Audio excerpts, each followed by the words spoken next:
I basically got into it just from watching a lot of YouTube and that sort of thing. Everything on the internet. The scene was really small. It was even smaller when I started riding. There was about 2 guys that I knew of that rode in New Zealand. Pretty much just bought a bike and it was trial and error. Totally, like, everything's self-taught.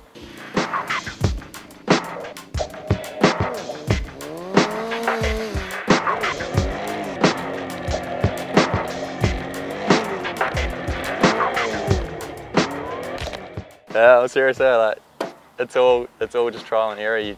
The only real safety things you've got is whatever safety gear you're wearing. When I started, I still wear the same full knee and shin pads because of the amount of times I've smashed my shins. I was at the start wearing a full armour suit, but after a while that kind of gets a bit restrictive. So that's when you start getting more and more confident, you can go down. I just wear a back protector or just a shift jacket or something like that. Yeah, and then motocross gloves. Leather gloves seem to have too much, like the full leather gloves. Yeah, can't move your fingers enough. Yeah, so either motocross gloves or yeah, like the semi-street, semi-motocross gloves, and yeah, just the helmet really. There's a ton of tricks. Like, new stuff's getting invented daily. You start off when you're very first learning, you start doing a stand-up wheelie, and the easiest way to do it is just foot on the rear peg, and then just cover your back brake, and you're just working the back brake the whole time. Once you get from there and you get control of the back brake, it's when you put the handbrake on. It opens up a whole new world. You start learning them sort of seat standers, so wheelies like that. You learn to jump to spreader. You can just do all the tuck throughs. You got spec K, high chair. You got come through Boston stranglers, back to stand up. And you just got all your huge stoppies, one-handed stoppies, no-footed stoppies, 180 stoppies. Burnouts, anything you can do, get the rear wheel spinning, start drifting it, drop it down low and ride right on the edge of the tyre and just start, no front brake, all throttle, just rider input. You got your acros, jumping up, standing on the tank, dropping back down with no hands, dropping down to an acid drop, land with your butt in your dent with your feet over the bars. Real risky trick, that one too. That hurts when you mess it up.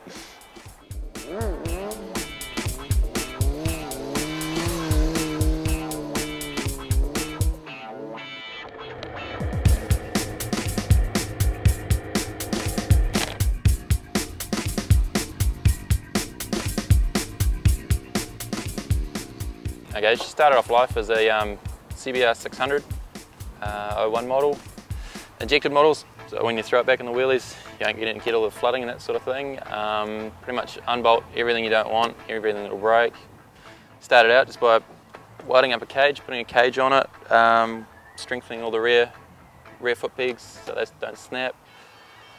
Change handlebar positions, flip the normal clip-ons out. This one here's got a totally different front end on it off a VTR 1000 SP1, just to upgrade the brakes and doesn't give all the flex for stoppies, that sort of thing. It's got a little scrape bar in the back, can't see, keeps it nice and stealth, so you can throw it back and big sparks all the time. Yeah, levers have got an extra master cylinder under there, Brembo master cylinder, controls a separate rear caliper on the rear brake. It's got 2 rear brake calipers, one for the handbrake, one for the foot brake. They're both 4 pistons rather than the single piston standard. Big tank dent. It's good for sitting in, that sort of thing. Got wheelies, just jump on it to get it started and then just work it with a hammer to get it going. Grips and that sort of thing in it. It's got surfboard grip, skateboard grip. A hole in the rear seat for passengers, I'm scaring the shit out of them. It's for you stick your foot in it, just gives a totally different balance point. There's a whole new array of tricks. It's got 2 radiator fans.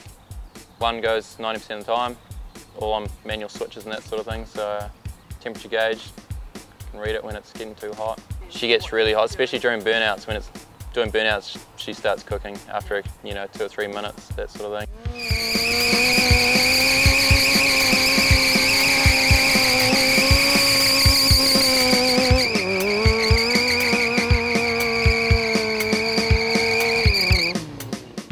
Tyres depends on shows. If I'm doing a lot of shows, a lot more burnouts, I'll try to pop one a day if I'm doing more than one show in a day. Otherwise get towards the end of the show and just let it have it. stick in 4th, 5th, 6th and bounce it off the limiter.